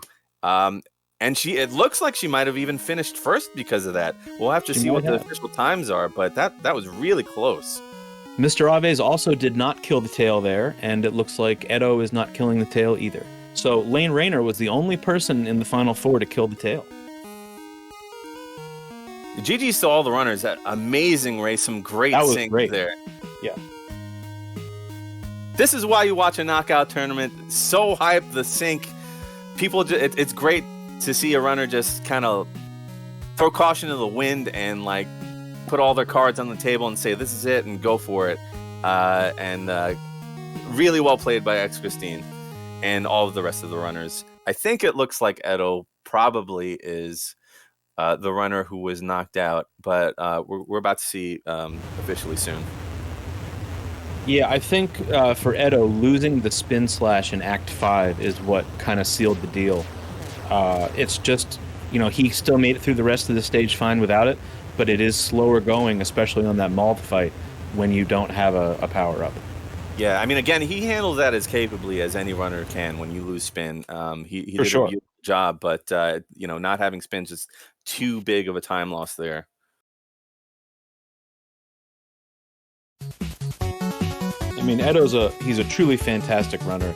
He can beat this game faster without using any weapons than I can with all of the weapons. And it's not even close. Not even close. Yeah, I mean, hats off to him. I might be interested to learn low percent one day. But one thing I've said many times is I will never do pacifist. You have to have the patience of a saint to deal with, and just like nerves of steel, and like there's this creative improvisational aspect to it that Edo's great at. We have the official times here. Looks like X Christine, yes, actually came out on top with a 12:14. Mr. Aves right there. We're talking about half a second slower than X Christine with a 12:17.1. Lane Rayner with these times are ridiculously tight. 12:17.9. So less than a second behind, and Edo being knocked out. GG's to Edo. He's a great runner. Go follow him. He's a real awesome dude. And if you want to talk shop, especially about Ninja Gaiden, he's got all kinds of cool ideas. And he's always coming up with new tech, an invaluable runner to the community. Yeah, he did really great today. And that round was just so close. There was very little margin for error there. If you look at those times, Lane Rayner was the first person to the demon fight. The difference is he chose to kill the tail. That made all the difference. Yeah, and between first and third place, there's not even 3 seconds. We're talking about 2.3 seconds. What am I talking about? It's like 3.3 seconds between first and third place. So again, we're echoing this sort of sentiment where there's a couple of seconds, or 3 seconds between being the fastest time and possibly being knocked out, especially this round as we go into the top 3 now. Yeah, I'm curious to see if Lane Rayner is going to kill the tail in this next round or just go for it, because that could be the difference between sticking around or going home. Yeah, he's definitely playing it safe. He's definitely holding back. I watch him hunt for PBs all the time, and we're seeing a very different Lane Rayner this time. A very cautious and calculated play style. Yeah, I mean, he was the first person to enter pretty much every stage of the game. So he's playing well, but we know his PB is nearly 30 seconds different than what he just ran in that round. Yeah, you're not seeing all of those PB strats. You're not seeing lemon drop. He's choosing to kill the tail. Also, I think we might hopefully see this change, but haven't like unleashed the beast with Jacchio yet. Lane Rainer extremely capable when it comes to that boss fight. One of the only runners that I know that can execute a plate kill, aka 1.5 cycle kill on Jacchio. Always going for the middle platform fights. Let's see if it pays off this round as we go in. Let's go! Top 3! This should be a good one. And yeah, if any of these runners have a plate kill in their back pocket, now might be the time to bust it out. Now's the time to play that card. Don't save it for later, folks. There's not much time left. You only got one round left after this. Interestingly enough, Lane Rainer going bottom round, Act 1, which is very unusual, where you don't grab the sign on top and you just sort of continue forward. I wonder why he chose to do that. Not really a huge time difference. We're talking about, I think, 0.3 second time difference. I'm sure these runners are, maybe wishing they had a little bit of a time for a break or something. It's hard to just keep going run after run after run and have all of them be good. So, you're going to see some small mistakes. Mentally exhausting and just emotionally exhausting. The stress of am I on pace? Am I going to make it? Am I not going to make it? Just it builds and it builds and it builds, and you, like you said, you get no breaks. Yeah, especially with all the runners finishing so close, you're not waiting on a slower runner for a minute or two. Everybody finished at almost the same time. Yeah, it's almost like if you were to play the game, no reset runs, 7 no reset runs, and you don't even wait for the game to finish. You're just like, oh, the demon died. Like 5 seconds later, Rossetti Spaghetti, and we're playing again. And I never marathon. I never do that. I don't see other runners doing that, even when they're prepping for races. It's just like, it's super exhausting. Yeah, I mean, when you're doing PB hunting, you have a good run, you take a sip of your water, you thank people for GGs, you give yourself 30 seconds to breathe, you read chat, and then you start again.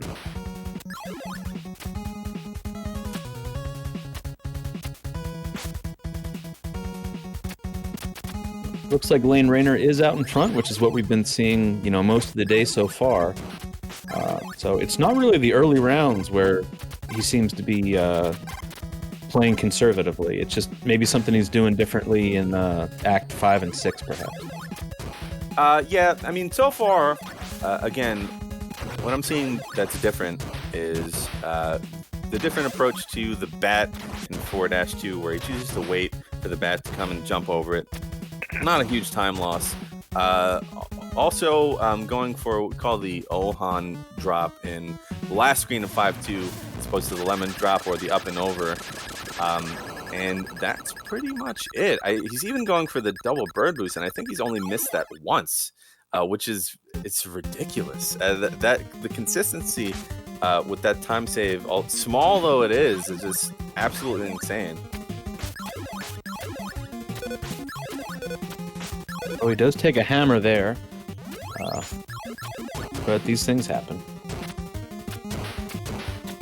Okay, he gets through cleanly. Sometimes, especially if the bullets are chasing you, if you're a little too far to the right, you can kind of choke the real estate that you have left to jump off of those tiny piers, and instead of jumping off, kind of just walk off instead. So good thing that didn't happen to him. Looks like he's keeping the bird around. He's going for double bird boost again. Looks like he's going to get it again. Jeez, I need to talk to this guy. He needs to reteach me how to do the double bird boost. That's insane. Yeah, he needs to put out a tutorial or something. Yeah.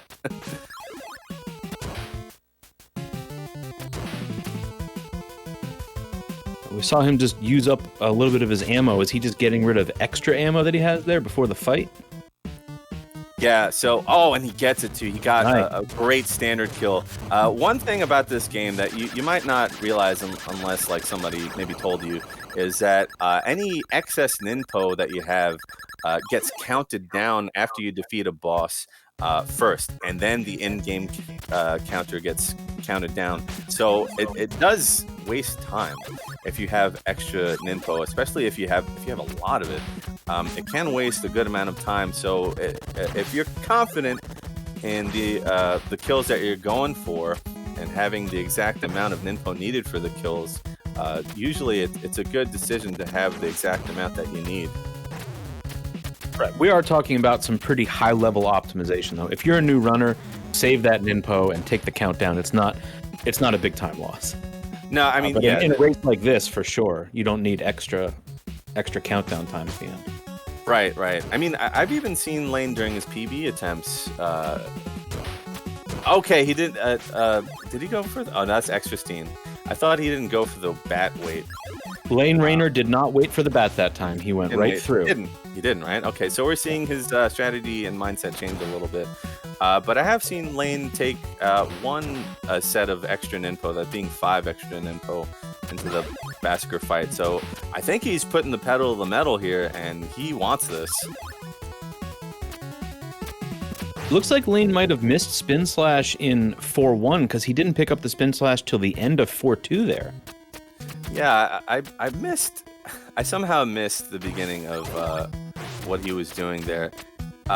He's in totally fine shape. Actually, he's got way more ninpo than you would need for this stage. So somehow corrected that. And looks like him and Mr. Aves are pretty darn close. Yeah, and X Christine is, maybe a second or two behind based on what we're seeing on screen.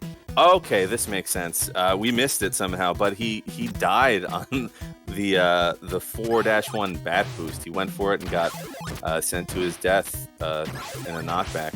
So that would explain the ninpo discrepancies. But he seems to be still ahead by a fair amount. Well, thanks for letting us know, chat. I'm not sure how we missed that, but these things happen. It's hard to watch 3 screens at the same time. It is, yeah. And commentate on stuff and have a conversation with Chuckles and be engaging with you guys. But all of our runners making their way to 5-1. I like to call the stage a rage stage because it makes you rage. There's a lot that can go wrong. It's a long screen, and it's extremely technical. All right, so Lane Rayner took a death. He has to feel like he's behind at least a little bit at this point. So I feel like we're not going to see him kill the tail. Yeah, I feel like he's going to have to be a little more aggressive with those strats. I'm sure that he believes that he's behind right now. Also, not an enormous deal, but he missed Spin Slash. Wow, yeah, he had to go back for it. So now Christine may have a small lead. But Mr. Aves is still back in 5-1 at this point. Yeah, looks like Mr. Aves died to the bat here. Yeah. And that just speaks to the rage stage doing its thing. And any death in that stage is an enormous time loss. Yep. So we're probably going to have to see one of these runners make a pretty considerable error for him to be still in this. Yeah, it's hard to make up that time if the other runners don't take a death somewhere.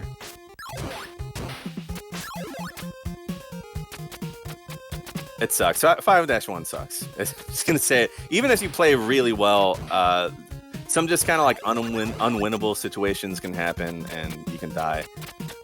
You hate to see it.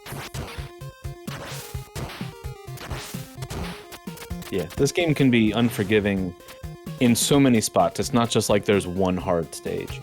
Act 6 is certainly the most difficult, but none of these stages are a given. Except for stage 1. You shouldn't die in stage 1. Except for stage 1, yeah.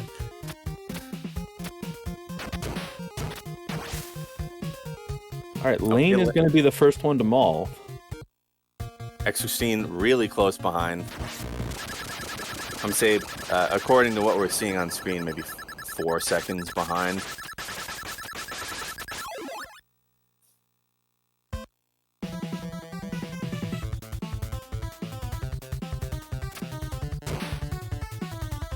Now, we've seen Lane Rayner kill the tail in every round today. Knowing that he took a death, he might not kill the tail, and that might lead to an interesting demon fight. Yeah. If he's not listening to the feed, he doesn't know that he's got a bit of a lead on Mr. Aves at the moment. I'm almost sure that, because I know him, I'm almost sure that he's not watching, and he probably believes that he's behind. I would put good money on him not killing the tail, although possibly not. He's been having a lot of mash locks and not getting those sword cancels off, and you don't want a mash lock on the demon. Like a couple of mash locks on the demon might get you killed. So it'll be interesting to see what he does. You know, killing the tail, it's a tough gamble, because if things go well, people say you made the right choice. If it goes wrong, people say, well, you should have done the other thing. Right, a super double-edged blade there. You just have to read the situation and know your skill set and take advantage of any like passive moments that the demon gives you wherever they are. Oh, that's cute. Retrofoul highlighting that he has died in stage 1 in his blindfolded attempts. So yeah, I guess you can die in stage 1 if you're blindfolded. Yeah, that's a little bit different. Little bit. If you want to see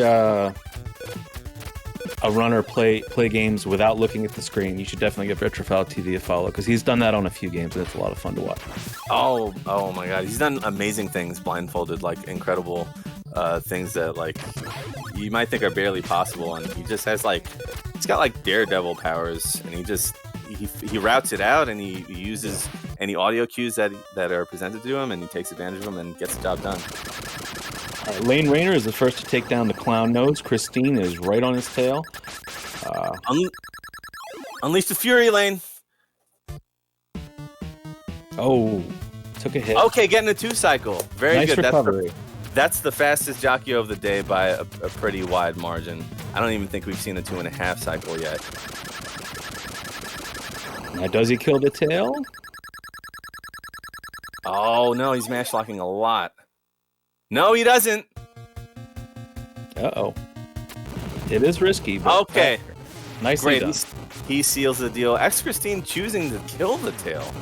This is interesting. You gotta wonder if she has maybe some kind of knowledge of what's going on in the stream. It could be. Runners are certainly free to listen.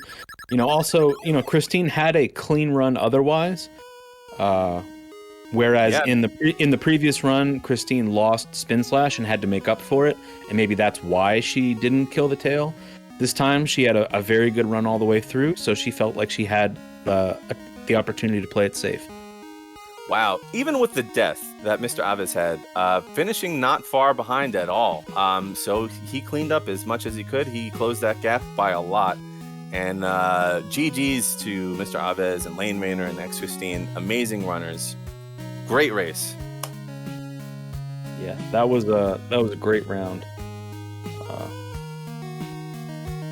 All right, so we've now got the times up there, and we can see that Lane Rayner finished with a 12:03 with a death, and X Christine with her, I think that's her second best time of the day with a 12:18. Yeah, I would agree with that. So that 12:03 by Lane with the death, you got to wonder what that would have been without the death. That's crazy impressive. Absolutely sub 12 pace, probably maybe low 5x, or possibly even a 4x. Just really well played by both runners. Yeah, GG's to both of them, and GG's to Mr. Aves for a really strong performance today. Putting in some great times with even a 12:09 was an exceptional race time. Yeah, again, I said this already, but a low 12:0x to pull off in a race, extremely difficult. A lot of things have to go right, and you just have to just keep your cool and execute. And the skill cap to do that is very high.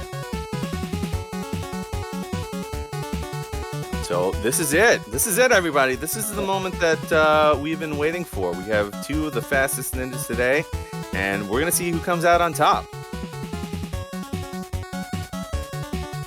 Yeah, both of these runners are, currently grinding this game for PBs, so it's no surprise that they're playing well today. Every time you see Lane run, you wonder, is this going to be a PB or, a podium run? And Christine just keeps getting better and better and better and has been really consistent. And, we could see them both get their best times of the day in this round. And unfortunately, one of them is still going to get eliminated. Yeah, that's how knockout tournaments work. But let me I guess specifically highlight this again. Both of these runners gonna meet their goals like 1,000%. X Christine hunting for the sub 12. Recently, I was there for her 12:01. So she is right there. Lane Rayner, I think in the span of a week, had a low 11.5x and increased that to an 11.44. And he's only 2 frames away from podium. And Becco's a slightly faster 11.44, which is a very familiar situation.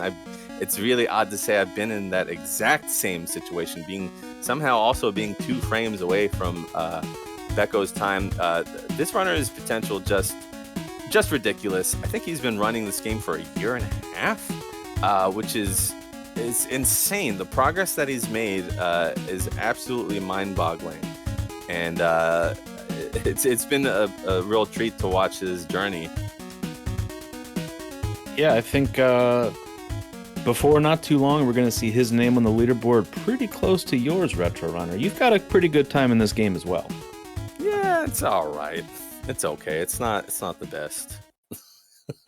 It's literally not the best. Yeah. But it's pretty close, I guess. And people maybe watch my streams are aware that we get world record paces, and that's what we're trying to do. We're trying to get world record in Ninja Gaiden. But Lane Rayner, in order to establish his next personal best, pretty much also has to establish world record paces. And I have actually seen him establish many world record paces. So he has made huge jumps in PBs. These several second PBs. He could possibly also come close or actually take the record. I would keep my eyes on him. I've been saying this for a very long time. Do not sleep on Lane Rayner. Yeah, well, hopefully after today, people are paying attention. Yeah, no, hopefully all of these runners have turned some heads. Yeah, like I said earlier, there's not a single bad runner in this tournament today. They're all exceptionally well at this game. And to do it in a race environment is even more challenging. Yeah, absolutely. I mean, whatever you're used to, whatever skill level you're used to performing, slash that in half in any marathon situation. Never mind this knockout format, which you got to know that these runners are, their hearts have been pounding for hours now. Yeah. So that takes its toll. And it's culminating in this next run. One thing that I do like about the Ninja Gaiden community is that there is a lot of friendly racing that goes on, so that it's not just limited to these big tournaments. So anybody that runs this game should be at least a little bit familiar with being in a race against other runners. Recently we saw the rise of the Ninja Racing League, and that was, very popular, and I think a lot of these runners participated in that as well. Oh yeah, a lot of runners. Rayner, X15, Edo. I think almost all of the runners that you've seen today were also in the NRL races. Totally different vibe though. More bracketed, one-on-one, best of 3, best of 5 type of situations, which are also stressful. But I would not compare that, at least on the emotional, mental level, to the endurance and stamina, emotional stamina, mental stamina that you need to be successful in a knockout format. Yeah, knockout is very unforgiving. Run after run after run, no breaks. Just got to keep doing well. Imagine just doing PB attempts and getting 7 good runs in a row without any resets. Yeah, it wouldn't happen. I mean, not for me at least. Okay, here we go. Here's the last run, the second annual Ninja Gaiden RGL TV KONOT. We've got Lane Rayner on the left and X Christine, both posting crazy times today. Very close races. It's going to be really hype. It's going to be really exciting to see what they choose to do or not do in this last and final run. Yeah, I'm sure, we might be wondering about whether or not they kill the tail, but there's a heck of a lot of race in between now and then. Lots of opportunities for things to go wrong for these people. Oh, for sure. Okay, both runners pretty much following the script here on the Stage 1, Act 1 route. You can't really do it much faster than that. Yeah, it does look like Lane is, maybe a second ahead, but some of that might also be the sync, so it's hard to tell. Yeah, it looked like he started maybe a little before X Christine.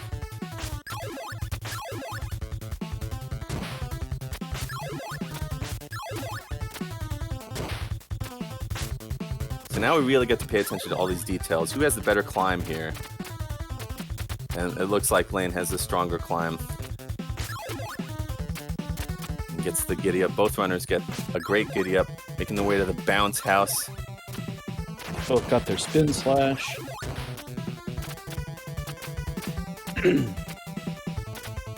Clean through the bounce house. Yeah, 2 clean bounce houses. You might be able to see how these very small differences, a couple extra climbs here and there, start to grow a pace, start to grow a lead in a race. But again, it's super early.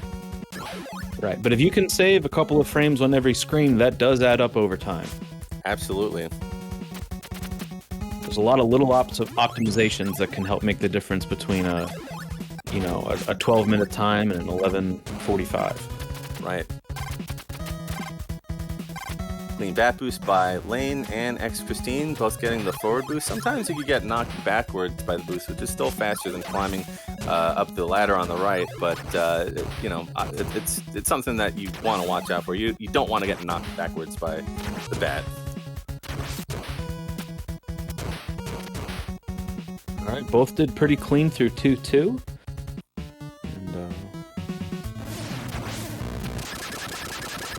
No trouble with the Bronx bomber there.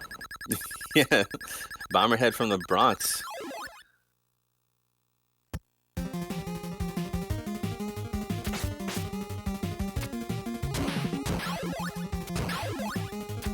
Oh no! Oh no, Lane Rayner just slipping off the edge of the pier there and taking a death.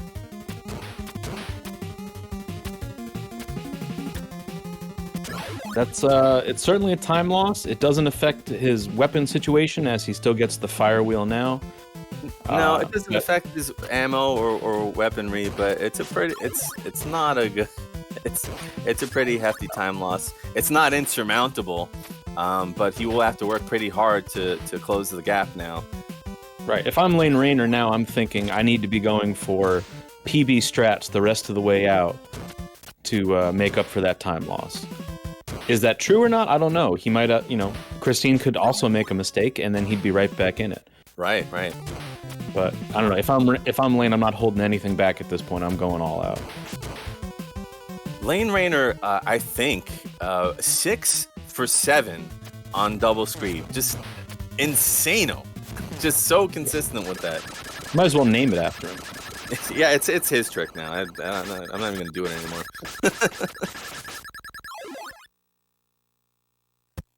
Lane with not the fastest Basker kill, but he still gets through. Yeah, he had some trouble there. He also had extra info, probably anticipated, didn't want to risk it and wanted to have the extra info. Christine with a small knockback there from the Hammer Bro.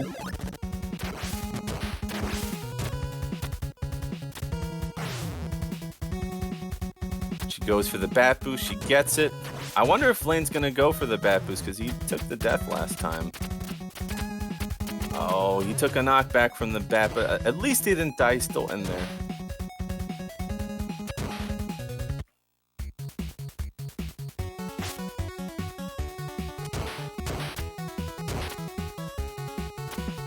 Do we think he's going to pause for the bat on 4-2? I don't think he will.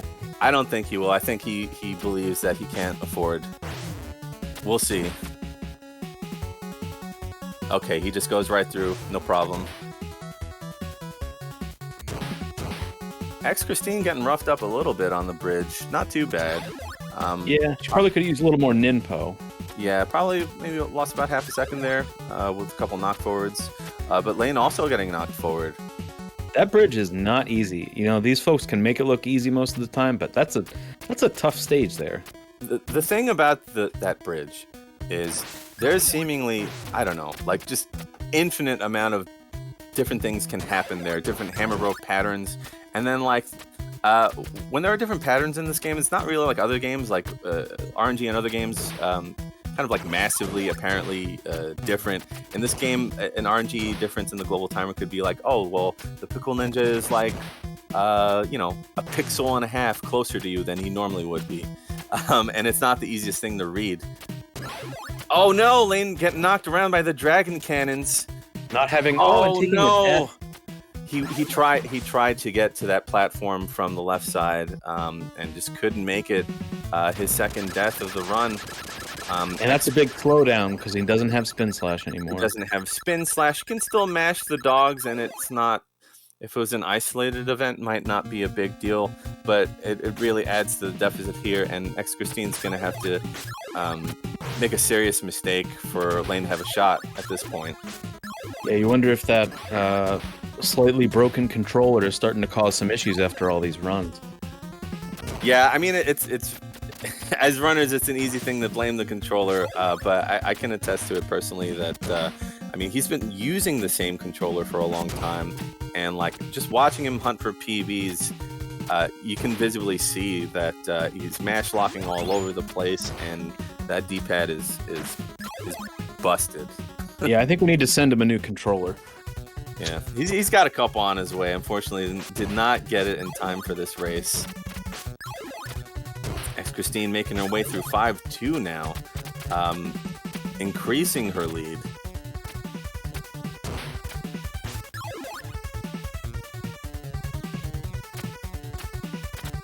Yeah, and you know, we don't know if Christine can hear the broadcast or not, but she's had a pretty clean run so far. She's got to be feeling pretty good about it, but she knows that the hard part's coming up, and she just has to stay on her game and not make mistakes. Yeah, Christine sort of echoing Arceus' style of playing certain parts extremely conservatively, but also consistently. And in a knockout tournament, that's the name of the game. Consistency is the key to success here, and seems like it's paying off in this final round of the knockout tournament.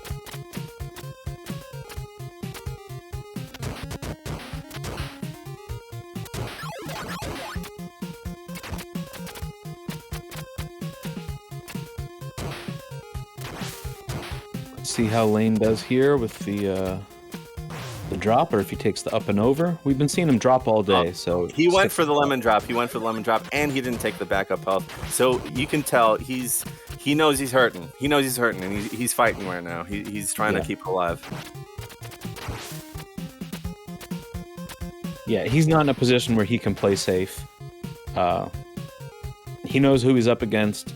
He knows that Christine might make mistakes, but that she's probably not going to have multiple deaths in her run. And so he's just trying to go as fast as he can.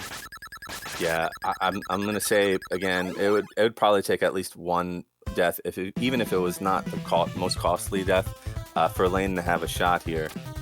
Yeah, I mean, certainly a death to the demon changes everything. Well, that would do it. That would put him back in it, but that remains to be seen. Yeah. Yeah, this run's never over until it's over. Just that the punishment of that boss fight. Yeah, I think a good litmus test to see whether or not Christine is aware of what's going on right now is if she doesn't kill the tail. I think it's fair to assume she knows she's ahead, or at least she's feeling pretty confident right now about where she is. She really hasn't made too many errors. I'm curious to see what the pace is right now, because I haven't seen really any errors. She has to be at least close to PB pace, I think. Yeah. I don't think she killed the tail last round because she had a good round otherwise. Right. So if she stays on this pace, she might kill the tail because It is safer in her opinion, and she might be able to afford the time. But she knows how good Lane Rayner is, and she might be thinking, I got to kill the tail no matter what. Right, yeah. Well, X15 making her way through 6-2. No visible major errors. Yeah.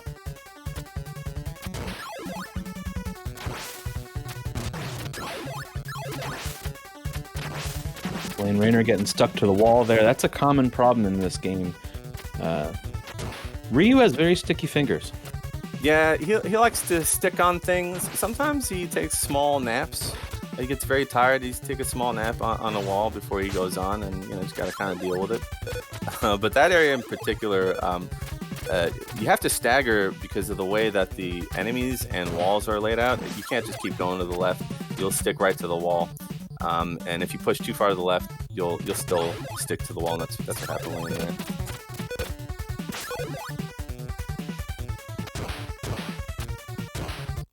All right, Christine is going to be the first one into the boss room. And, no issues with the clown nose. Everybody's been able to spin slash their way through that today. Yeah, that's true. No clown nose mashings.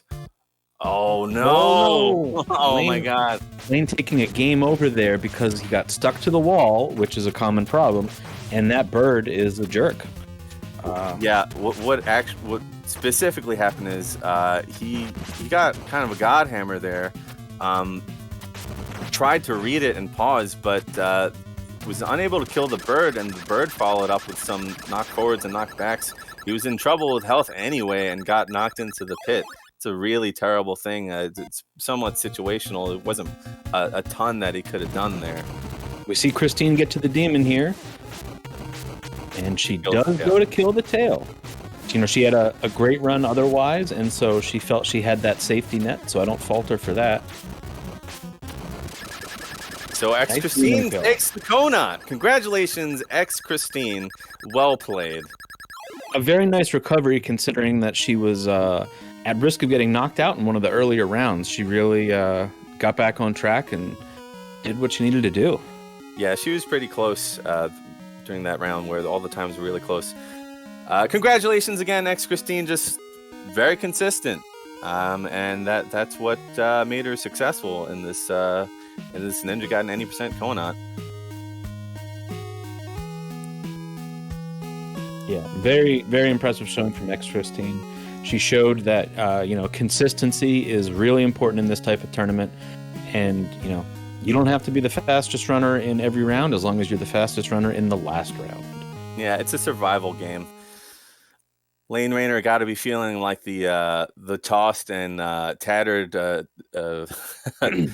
bobsled in Cool Runnings.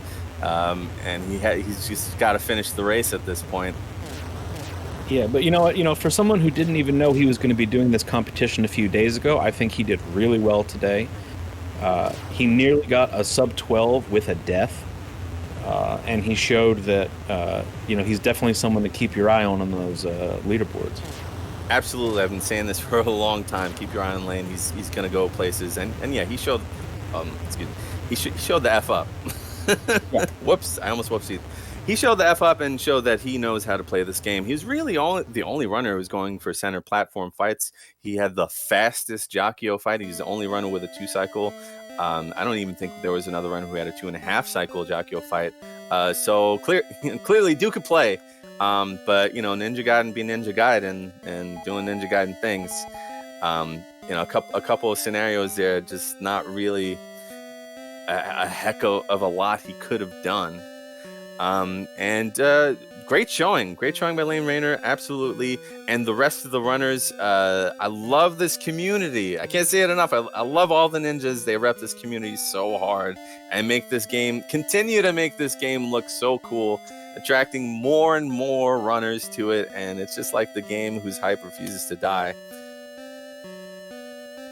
Yeah, great job to everybody today. I was very impressed with what I saw. And it just reiterated for me how much I love watching this game played and not playing it myself. Because the things that you folks can do, it's just mind-blowing. And, if anybody out there is watching this and thinks, oh, I could probably do that, give it a try. You'll see it. You know, these folks really do make it look easy, but it is not. Yeah. Just, do you think it's easy? You've never played? Okay, give it a shot. Give it a shot. Yeah. Take a look at any one screen that you think might be easy. Give it load it. Take a little save state. Give it a shot. See how it goes. Yeah. There is nothing easy about this game. Finishing it all is impressive. Finishing it in 12 minutes and change 7 times in a row is just astounding. So X-Christine finishing at 12:27, and that's also her average. It's interesting that Mr. Aves had a 12:22 average, which is the fastest in the races, but Lane Rayner's average not far behind at 12:28. So you just can see how close these runners are. Yeah, I know. I had a lot of fun today watching this. I hope everybody hanging out in chat had a good time watching this. And yeah, this was just a blast, and I can't wait to see the next one. Yeah, I've always wanted to do commentary, especially in Ninja Gaiden, but I'm usually like actually participating in the thing. So it was cool to be behind the mic. I hope that me and my friend Chuckles here brought some hype and excitement to an already hype and exciting event. There is going to be a Ninja Gaiden low percent knockout tournament tomorrow. That's right. I think at the same time, 1 p.m. Eastern Standard Time. So if you haven't had enough of Ninja Gaiden, low percent is a really crazy category, very, very unforgiving. You're probably going to see a lot more like the varied events happening in a category like that.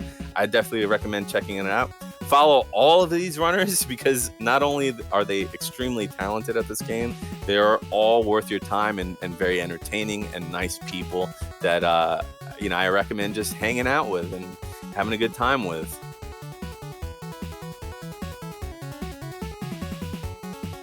Yeah, I'm looking forward to that low percent tournament tomorrow. It'll certainly be something different, but certainly some of the strats carry over from one to the other. But yeah, great job by Retro Gaming Live TV, and thanks again to Virus behind the scenes for making that happen. Yeah, thanks RGL TV for doing this again this year, and keeping the Ninja Gaiden hype alive.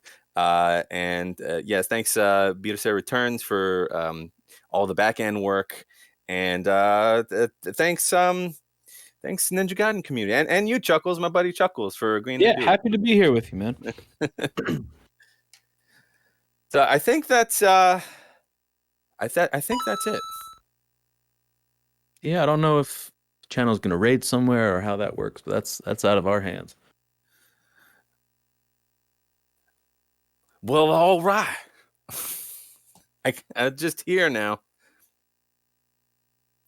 They're gonna have to get Mr. Sandman to like cane me off the stage now. Looks like they're looking for a raid target right now, so stick tight and let's all hang out for that raid just so we can say hi to somebody and let them know that X-Christine won.